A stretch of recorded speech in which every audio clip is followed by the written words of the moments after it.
Teresa, the pain has come back. You know of it. You were in prison like me.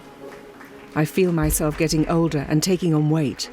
Surely due to all these parties Barras is throwing. At least I'm no longer ridiculed like I was after marrying Napoleon. I'm proud of my little Corsican. He beat the Austrians, Italians and Sardinians, despite being outnumbered 2-1. They just announced his arrival in Milan. Now, I am finally regarded as the wife of a victorious general. If only this pain would leave me. Thankfully, my handsome Captain Hippolyte comes to see me often. He makes me laugh with his puns and jokes. Bonaparte wants me to write to him every day and join him in Italy. My husband can be tiring. I told him that I'm suffering. I first thought this new weight was a sign of a new child. He even sent his right-hand man to check if I was pregnant. But I'm not. So he insisted that I come to join him. He wants me close to him. What would I do in Italy? My children need me in Paris.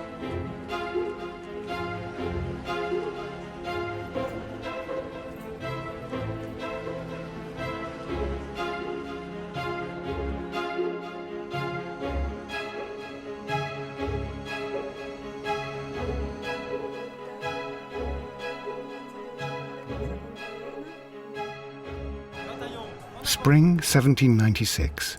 Josephine is enjoying her new life in Paris while her husband fights in Italy. With France at war with Austria and its allies, Bonaparte sets out to fight with an ill-equipped army composed of only 40,000 men. The best French troops have been sent to the north near the Rhine River. However, thanks to Bonaparte's brilliant strategies, he wins one victory after another. Farewell, Josephine. Stay in Paris and do not write. At least respect my refuge. 1,000 knives are tearing my heart apart. Do not sink them any deeper. Goodbye, my happiness. You have been everything to me that existed on earth. Why do I keep waiting for this feeling that you will never return? Every day death flies around me. Is life worth all this noise? Napoleon considered leaving for Paris to bring Josephine back. She went against her will. They practically shoved her into the carriage. The government was worried that Bonaparte would risk coming back to Paris for her. She arrived miserable, asking herself, what am I doing in this country? I left my friends, I left Paris. Back there she was a queen in high society. Now she felt like an exile. June the 27th. Josephine finally leaves France and heads to Italy. Napoleon is filled with joy. He imagines her triumphant arrival, one being worthy of a queen. The trip to Italy was like an expedition because you had to cross over the Alps. At the time, there was no road through the mountains. Once they were at the feet of the mountain, they had to disassemble the carriage, the wheels, the axles, the crate, and the animals carried all of it, while the mules carried the passengers on their backs with deep cliffs on each side. It was truly an expedition. Dear Teresa, I just had the most tiresome voyage one could possibly have. I have been travelling for 18 days. I had a fever when I climbed into the carriage and a pain at my side. The fever passed, but the pain continues. Once I arrived in Milan, the city council treated me like an archduchess and hosted me in the most beautiful house in Milan with 30 servants. Because I'm only just a simple Republican woman, I took the liberty to send these people back and only kept my staff from Rue Chantereine. I only saw Bonaparte briefly. He was too busy with the siege of Mantova. My husband doesn't love me. He adores me. I think he might go crazy. As far as my love life goes, I couldn't be happier. The discomfort of the trip rekindles the pain linked to her premature menopause. Yet Josephine hardly has time to rest. She has to hold her own without batting an eyelid, for she becomes a public figure. While Josephine was in Milan, she had obviously had a very social life because she was representing the government of the French Republic. She was invited to balls and dinners. She went to the Scala to see operas. She was really quite the celebrity, the wife of the general. She was worshipped and respected by everyone. About to take possession of Verona, Napoleon calls for his Juliet to be by his side. Josephine's carriage goes along Lake Garda, where 2 Austrian boats, having left from Fort Sirmione, ambush her party.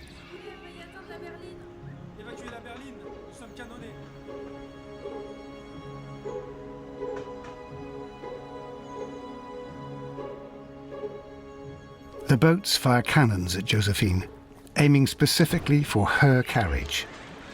Panic ensues among her entourage. There were soldiers who were killed and others who were hurt. Josephine retreated to an area that was a bit swampy with a lot of reeds, lots of mud, and she hid herself there. And this story may have been added afterwards, but people talked about it. Apparently the best place for her to hide was a cart full of chickens and hay, so she could escape the cannon shots.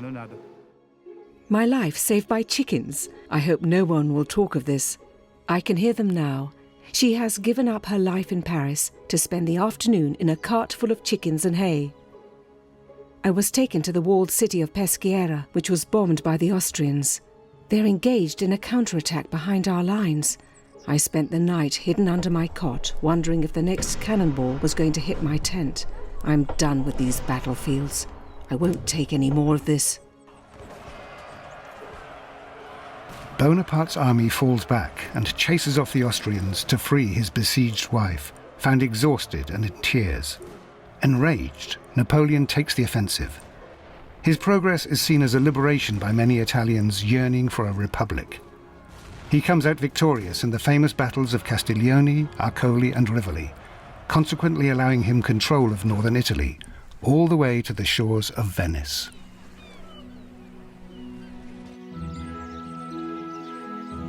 Josephine has her own battle to attend to in the spring of 1797, when Napoleon sets her up in a villa in the suburbs of Milan on the hill of Mombello.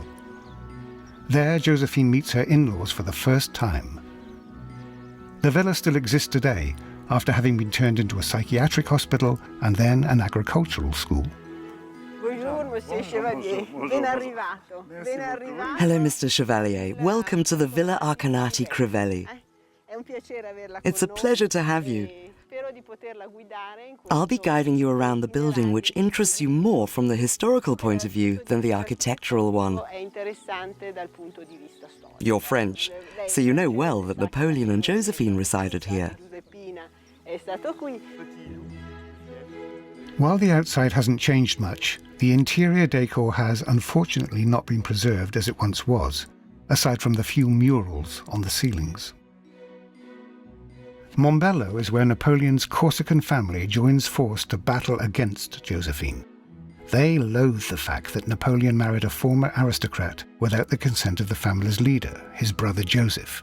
They see Napoleon's transformation caused by a woman who seems to have him in the palm of her hand.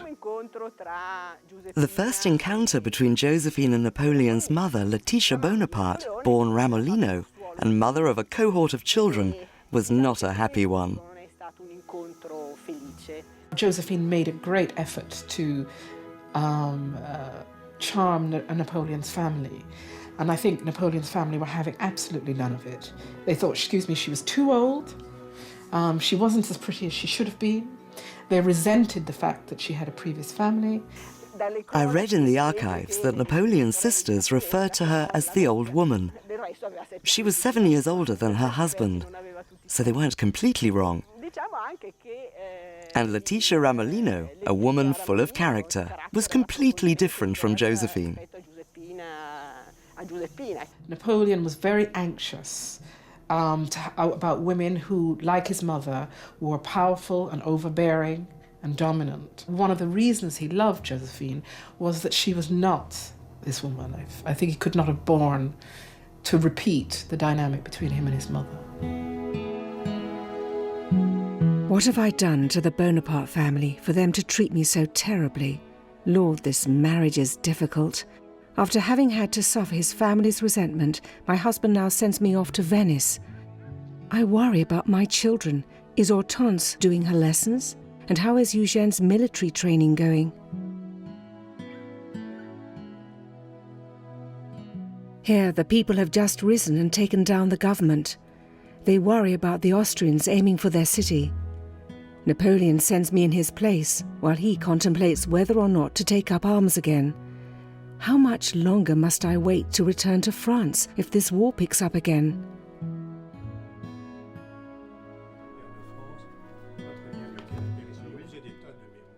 The big question for him was, should I instigate war in Vienna or not? In other words, would he risk leaving his base so far behind and face a regrouped Austrian army with an unfit French army? Even though they were obviously weakened, they still remained quite roused and united. But they had no reinforcements able to join them. Napoleon thought he had to sign a treaty.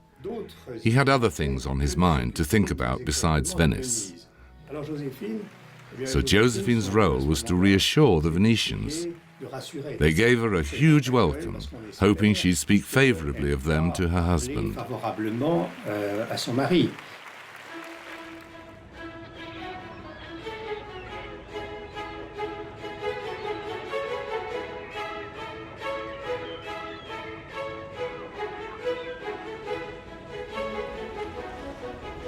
Teresa, if you could only see the palace they've put me in, one of the most beautiful in the city.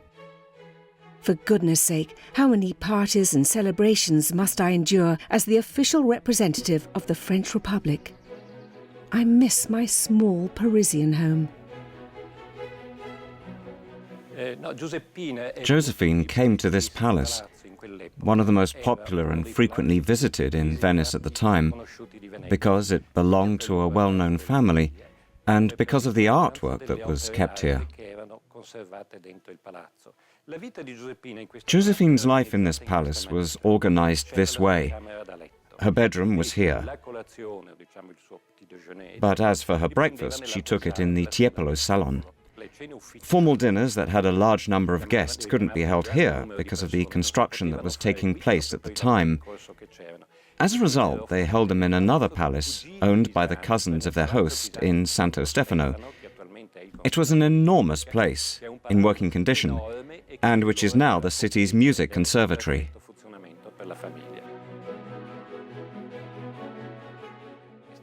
They held a regatta in her honor. Since she was staying in this palace, she was able to see the boats arriving from her balcony and awarded the prizes to the winners. Josephine was a completely fascinating woman. She left a very good mark, to the point that the Count Pisani, her host at the time, became friends with her and appointed her Chamberlain of the Court. When he came to Paris in 1810, she hosted him in Malmaison. There she gave him a flower that he put in this glass frame, engraved on it, a gift from Josephine, Empress of France, to her Chamberlain, the Count Pietro Pisani, 1810 at Malmaison.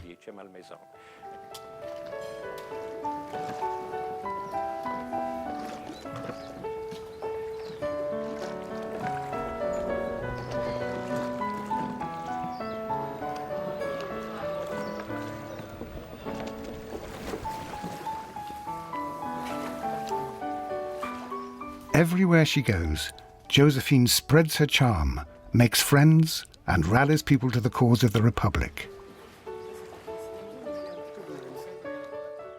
She crosses Venice on a gondola when she is invited to see a show at the new opera house La Fenice, which has just opened its doors.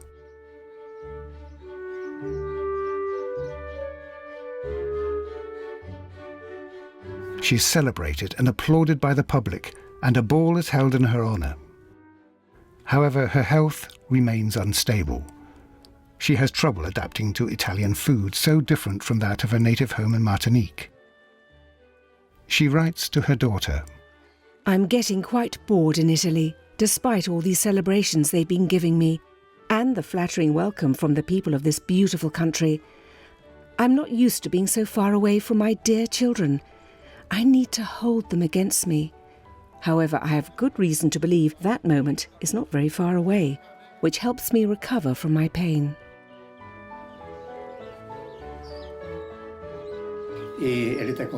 When leaving, Berthier was very pleased with these regattas and these receptions, and said, "I'll tell General Bonaparte that Venice is worthy of being free." This sounds terribly sad, and also wrong when you know what was going on at Campo Formio.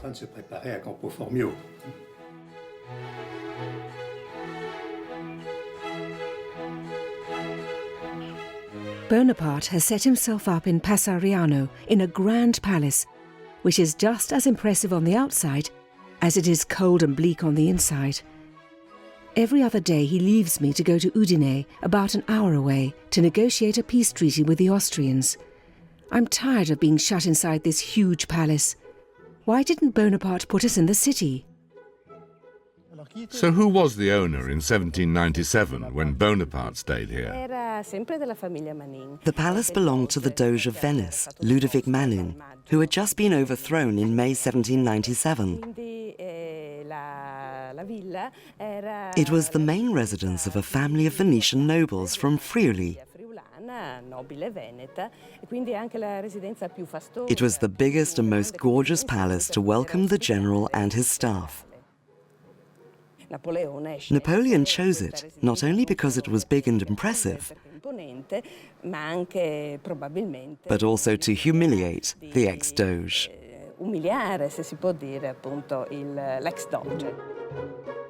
For the young 28-year-old Corsican, every detail is important. To lodge in the region's most beautiful palace helps assert his legitimacy. Successful negotiations become crucial. If they come to pass, Bonaparte could play an important political role in Paris, and Josephine could return to France. If negotiations fail, Napoleon must resume fighting when winter approaches, without reinforcements and with a tired army 900 kilometers away from their base, and facing an enemy only 100 kilometers away from theirs.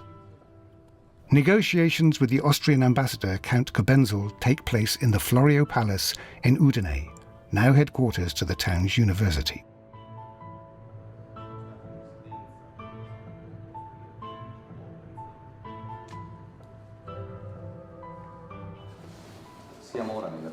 We're in the palace library where a legendary face-off took place.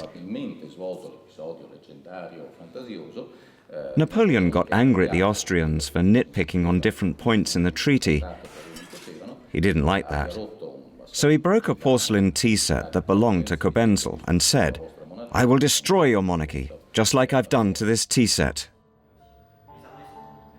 My dear Bonaparte wants peace, but he treats Cobenzl like one of his soldiers. He complains that the Austrian ambassador is stubborn and cavalier with him. My husband hasn't the slightest idea on how to treat a foreign aristocrat.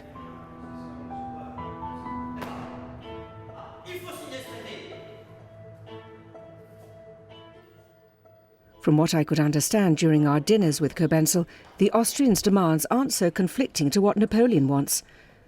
Control your temper, my dear. Speak carefully. You have to understand that Cobenzl can't allow himself to lose face. You'll have your peace and glory, Bonaparte. If only you knew how many men I've scored by flattery, and you were one of them. Anxious to see the treaty signed so she can return to Paris and finally see her children again, Josephine displays a genuine act of charm towards the Austrian delegation. We're in a man's world, and here appears this kind, beautiful, particular woman, different from any other women the men were used to, in regards both to the way she acted and the way she dressed. She was always accompanied by a small entourage, but it was always Josephine that tales of that time talked about. Everyone noticed her, the wife of the general-in-chief. They were struck by her sweetness and the fascination she exerted around her. A few days later, the Treaty of Campo Formio is signed. France takes over Belgium and the Netherlands and expands its boundaries up to the Rhine. The Republic of Venice is dismantled and overrun by the Austrians. When Cobenzl thanks Josephine, it's obviously a very important moment because Josephine understood as well that she had played a role in this. She felt like she was the wife of the commanding officer and thus a representative of France in this part of northern Italy. The people really took notice, so much in fact that even the Emperor of Germany sent her horses as a thank you. So she was a woman you could count on, and the Austrians understood that very quickly. I think that it was her softness that allowed his hardness not to look like harshness and meanness. And at various points, she was a counterbalance to him. At times, Napoleon, despite his quickness and his intelligence, was not socially strong. He was socially gauche, and she understood. She was, in that sense, had been an aristocrat in France for longer than him and was involved in those circles longer, and so she knew what the form was. Sometimes when he was making mistakes, she would just simply stir, just gently push him in the right direction and point out to him, you just need to do that. You have to, if you do that this way, it will go easier.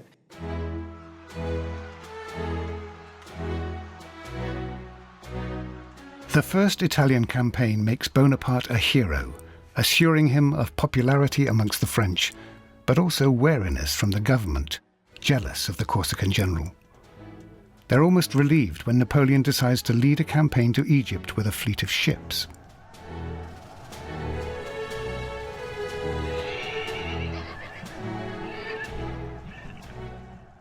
Finally, a letter from Egypt. Napoleon and Eugène fought the Mamluks at the pyramids and are heading towards Syria. My son never ceases to amaze me. He was promoted to lieutenant at 18. He reminds me of his father, but a bit more reasoned. Should I be worried about him? I bought a small palace near Paris in a place called Malmaison. I managed to get it for only 250,000 francs. Bonaparte is going to accuse me again for ruining him when he learns of my spending. However, it's a very good investment. His brother had cut me off. Fortunately, my handsome Captain Charles sends me the commissions I get for the supplies provided to the army.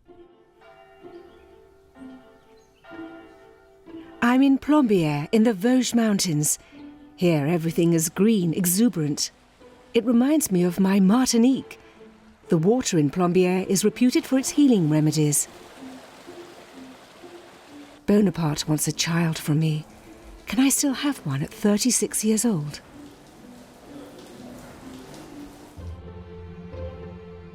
The spa town has grown a lot since Josephine's time, and the benefits of Plombières' thermal waters remain substantiated by modern medicine.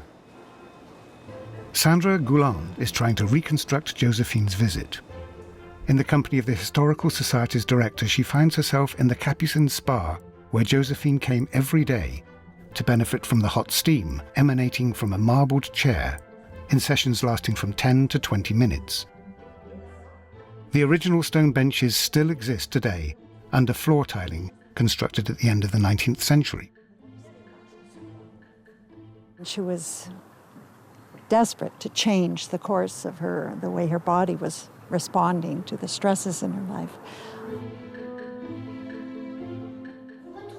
You'll find here in the corner the famous Capucin's chair that was more commonly referred to by a different, not so pretty name, the Capucin's hole,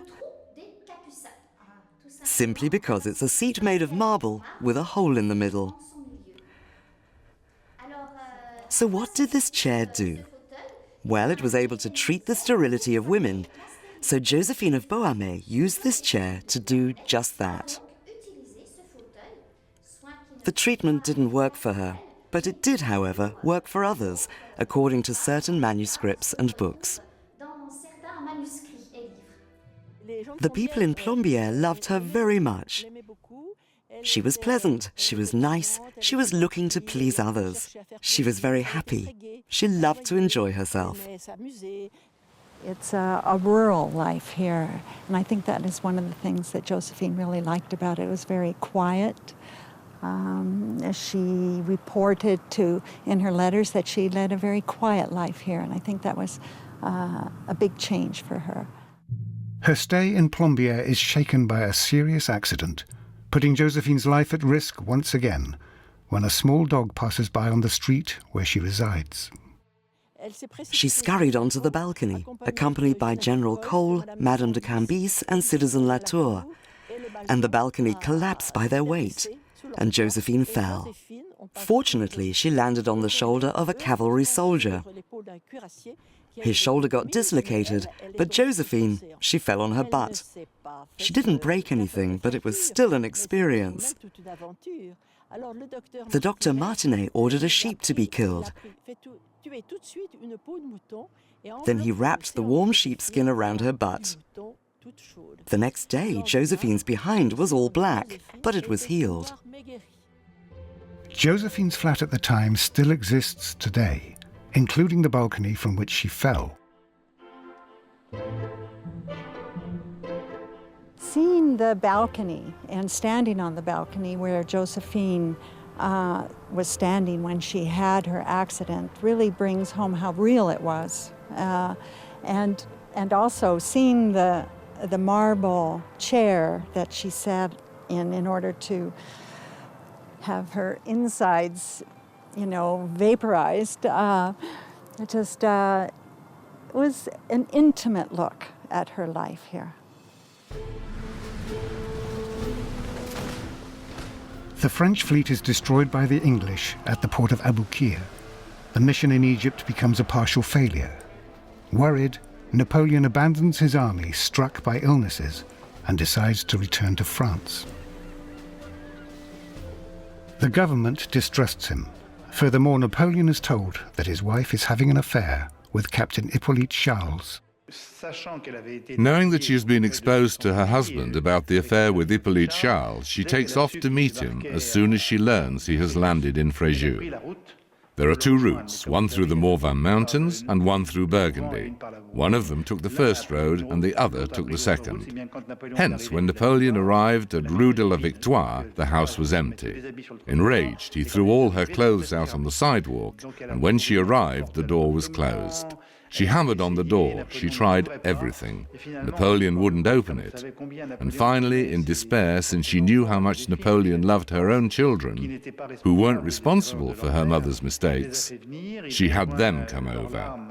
They shared their tears with their mother, and finally Napoleon couldn't resist them. He opened the door.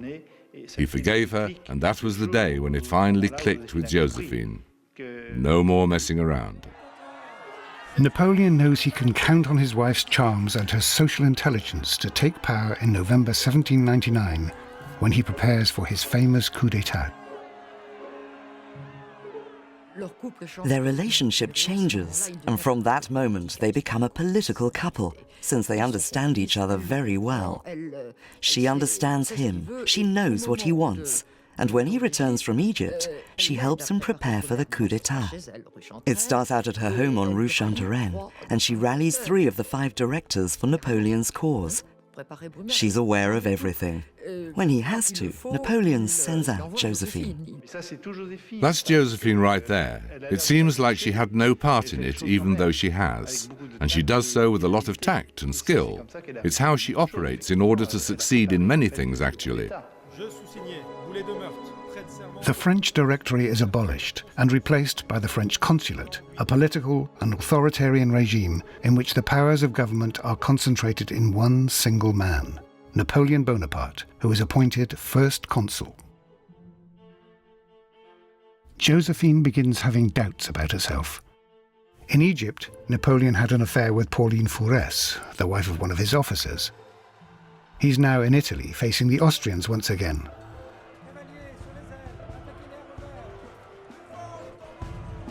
Aren't soldiers known for awarding themselves a woman after each battle?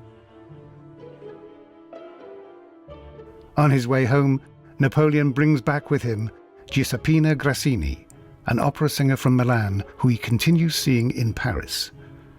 However, from her own account, their love life is rushed and disappointing. Napoleon needs to reassure himself of his virility, but he still loves Josephine. The two remain united and together. For New Year's Eve, my Bonaparte, somewhat tired, accepted to go and see Haydn's latest oratorio that everybody has been talking about. On Rue Saint-Nicaise, the coachman avoided a wagon containing a terrible bomb that exploded after our passing. The windows of our carriage exploded, but we were safe and sound. Behind us, it was chaos, bodies and blood everywhere. We were seconds away from turning into crumbs. Fouché thinks that the attack was instigated by the royalist terrorists.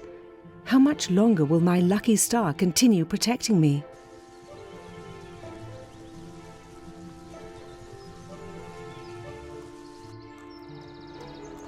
The Malmaison Palace, which Josephine had architects Percier and Fontaine redecorate, becomes one of the seats of government.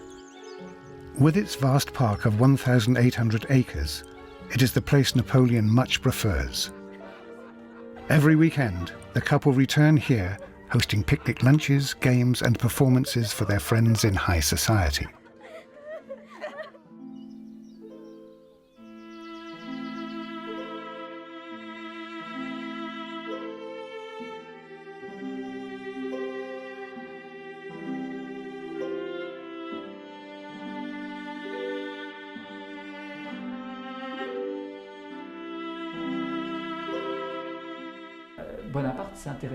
Bonaparte had a long interest in decoration, but Josephine even more so. This home was mostly hers, so she was the one who gave it the final touch. This new and interesting combination that was martial in style. But at the same time there was this softness, which we see in the quality of the materials and in extremely delicate colors, even if some of them are strong, like this red. And these very rare harmonies made Malmaison this unique place that people from every corner of France and even Europe came to see. To seal the link between the Beauharnais and Bonaparte families, Josephine weds her daughter Hortense to Napoleon's younger brother Louis Bonaparte in January 1802. Hortense will never be happy with her husband, but makes this sacrifice for her mother, whose obsession is to provide security for her family, including her children. She was married to Napoleon. She knew she probably could not have any more children. To some degree, it must have been very hard for her not to keep them entwined in the Bonaparte system.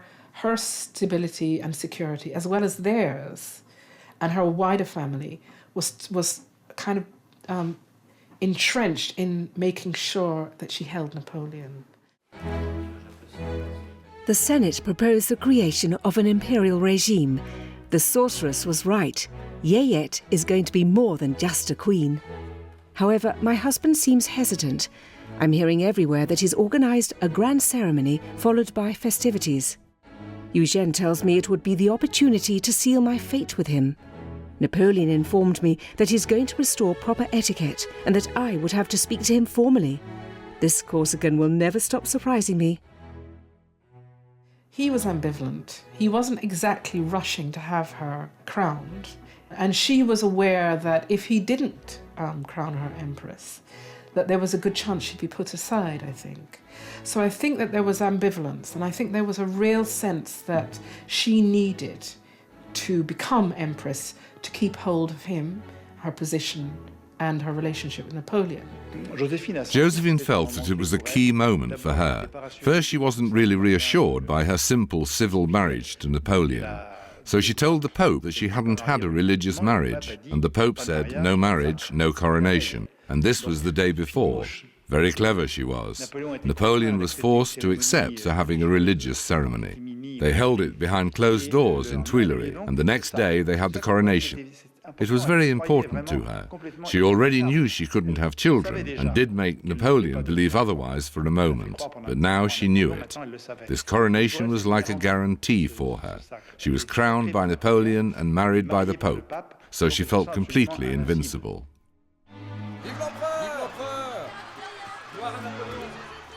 Up until the last moment, the Bonaparte family continues to dissuade Napoleon from crowning Josephine. During the ceremony, Napoleon's sisters in charge of holding Josephine's train even attempt to make her fall by pulling her train backwards. Napoleon is forced to put them back in line. Like Napoleon, she must have had her heart beating very much during the coronation. It's very beautiful to have this sort of honor, this extraordinary climax, this leading role, the highest of any order. A role so easy to fall down from.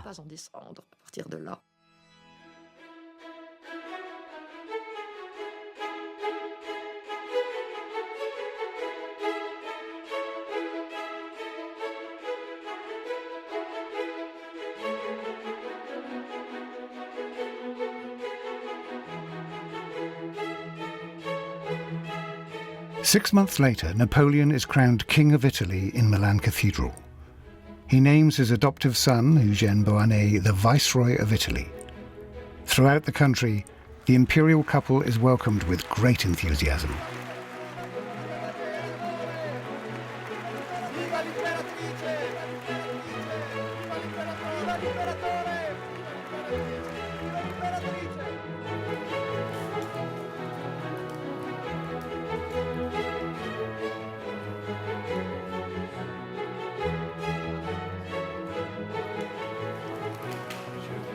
Maestà, vi presento la nobiltà del vostro nuovo regno d'Italia.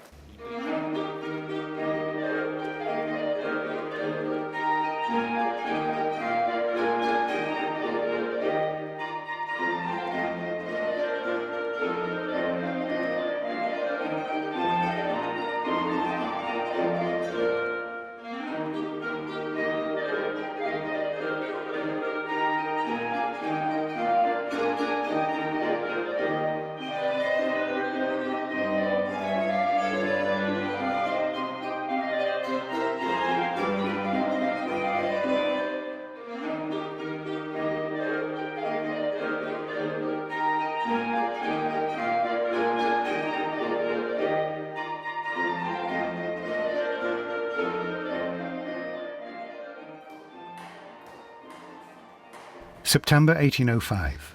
Austria invades Bavaria, a French ally. Napoleon immediately calls in his official staff, misfortune going out to those who are unable to keep up with his rhythm, whether it be his generals, bodyguards, maids, or Josephine. Napoleon's strength is in his ability to react quickly, to move his troops in a flash, to be where he's not expected. He sends 150,000 men to Alsace, walking day and night on foot. Before they even arrive, Napoleon is already there with Josephine, after having crossed 350 miles in less than 3 days. She traveled an enormous amount. She was constantly on the go, following Napoleon or with Napoleon or on her own. It's extraordinary when you see how much traveling she did when it was not easy traveling. Josephine always had this grace, this intelligence and ability to adapt to the situation, to do the best she could with what she had. It must not have been easy for her.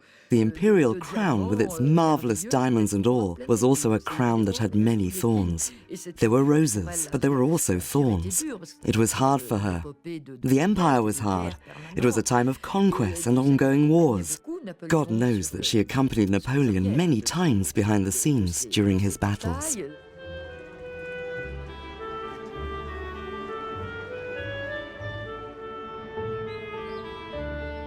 In Strasbourg, the couple is welcomed and celebrated as expected for an emperor and empress. Josephine never leaves Napoleon's side. She stays on his heels, worried and mistrusting all the women who may attempt to court her emperor husband. Napoleon is already anxious to join the battlefields, unlike Josephine, who has already had her fill of war in Italy. While he crosses the Rhine, Josephine settles into Rohan Palace for a long period of time. She misses her daughter Hortense in the Netherlands and her son in Milan, now the Viceroy of Italy. She writes to them. Strasbourg, October the 7th, 1805. I've been alone here for several days. The Emperor is on the right bank, heading the army, but he sends me news every day. We are hopeful that the war will have a good outcome. My health is very good. I often take walks in the outskirts of the city and read for the other half of the day. It's the best thing I can do, being so far from the Emperor. Napoleon piles up victories in Bavaria, liberates Munich, enters Vienna, and beats the Austrian and Russian emperors at the Battle of Austerlitz. He sends Josephine to the Elector of Bavaria to help organize Eugène's wedding. Munich, December the 28th, 1805. I am not willing to lose another moment, my dear Hortense, to inform you that Eugène's marriage to the Princess Augusta, daughter of the Elector of Bavaria, has been officially fixed. You will appreciate, as I do, the value of this attachment that the Emperor has with your brother. Nothing in the world could make me happier than this alliance. The young princess brings to a charming figure all the qualities which can render a woman interesting and lovely.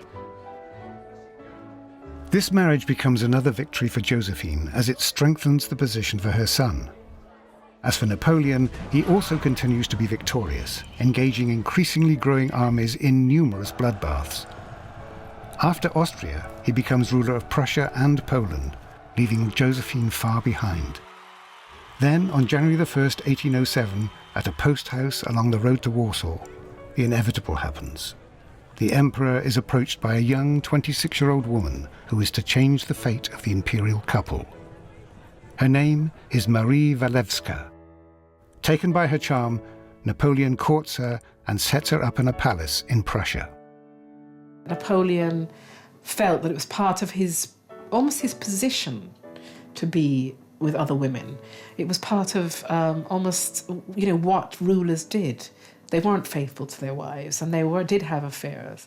And also for him proving his fertility, which was so important. So I think there must have been a growing sense of dismay for her, where she realized that, he was seeing other women and there were other women in his life. Though he never seemed to lose his interest in her in that way. There was always seemed to be between them enormous sort of commitment and passion. There was no heir to the empire. Josephine tried to get pregnant, and then she wouldn't stop saying that it was Napoleon who was sterile, since she had already given birth to 2 children. Napoleon had his first biological son with a young reader, but he wasn't sure if he was the father. But in 1809, when he meets Marie Walewska and she gives him a son, he's certain that he has the ability to procreate. That's when it clicked with him that he needed to get a divorce. It was purely political and a divorce by mutual consent. But it obviously cost him a great deal, because it's true that she knew him the best. She knew very well how to bend to his every whim and every desire. The only thing missing from this union was a child. The scene where Josephine was finally told by Napoleon that he was putting her aside was an epic drama.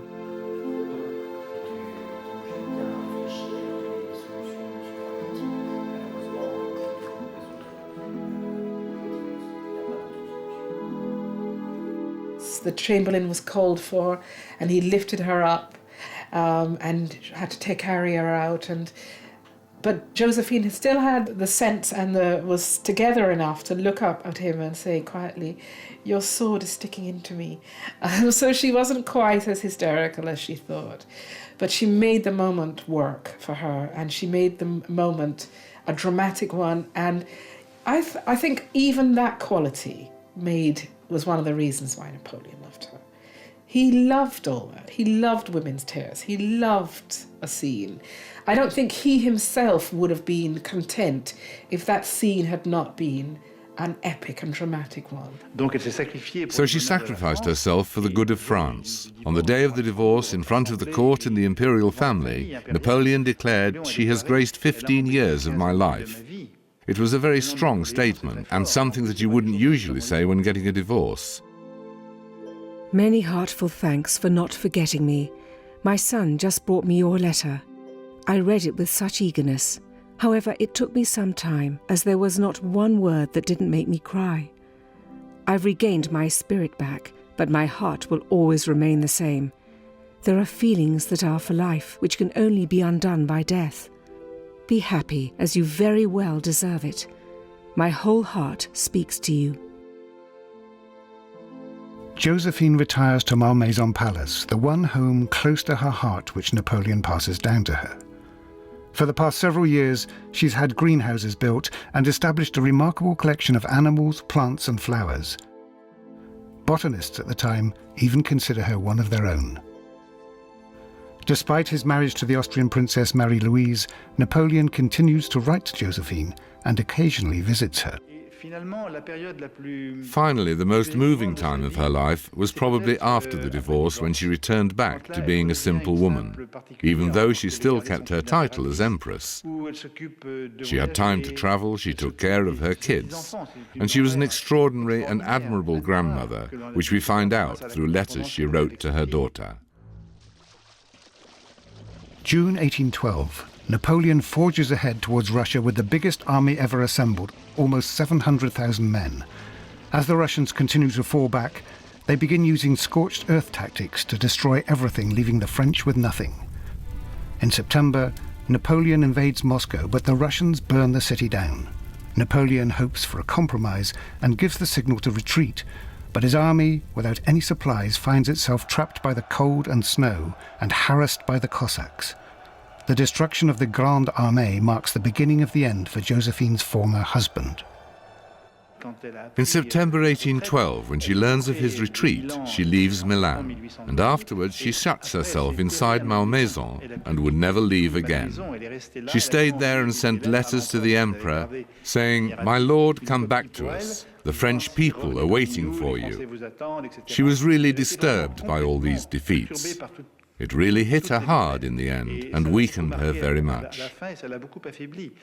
She suffers from it. She suffers for him, basically, because she was a good person. She was his accomplice, in the proper sense of the word.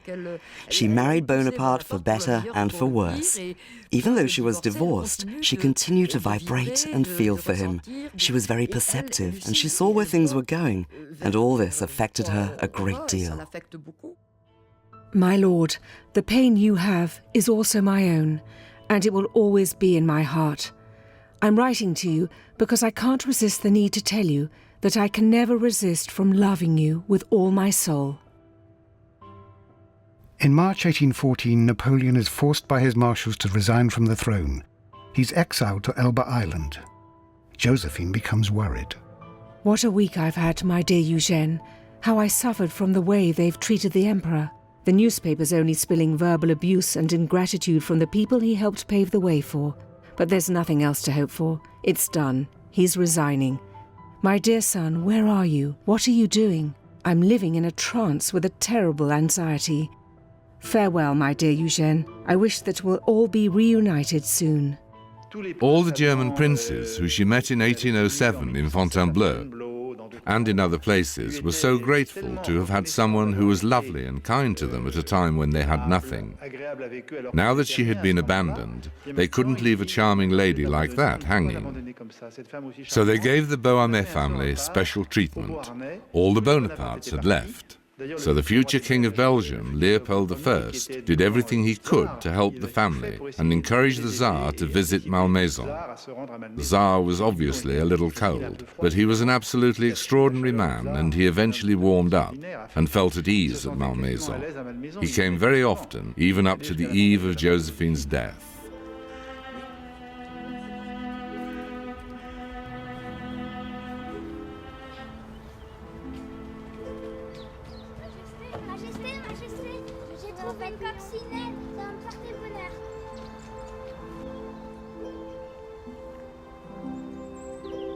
In May 1814, during a walk with Tsar Alexander, the ex-empress catches a cold.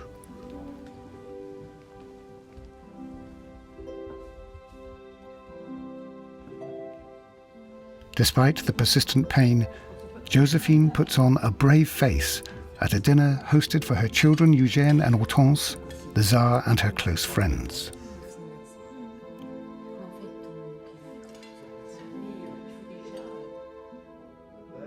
But soon she's forced to retire and lie down.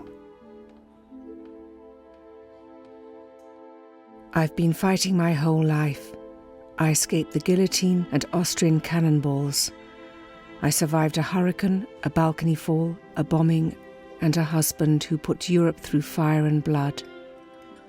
My children are king and queen, and I am empress. I loved my husbands, my children, and my life.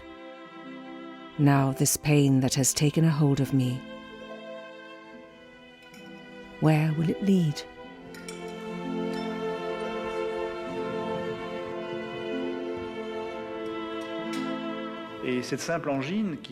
This simple cold, which turned infectious, swept her away in some time. She slipped out very slowly and died peacefully without really wanting to survive it. She had incredible timing, and she died at exactly the right point. She was not a problematic figure. She was a glorious figure for French people. I think she timed it beautifully.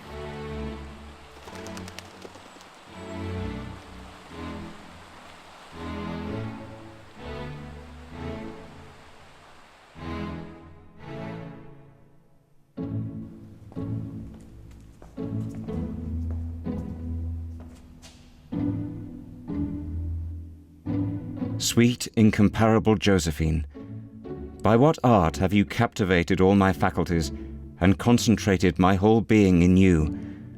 I cannot go a day without loving you. I cannot go a night without holding you in my arms. I cannot have a cup of tea without cursing the glory and the ambition which keep me away from the love of my life.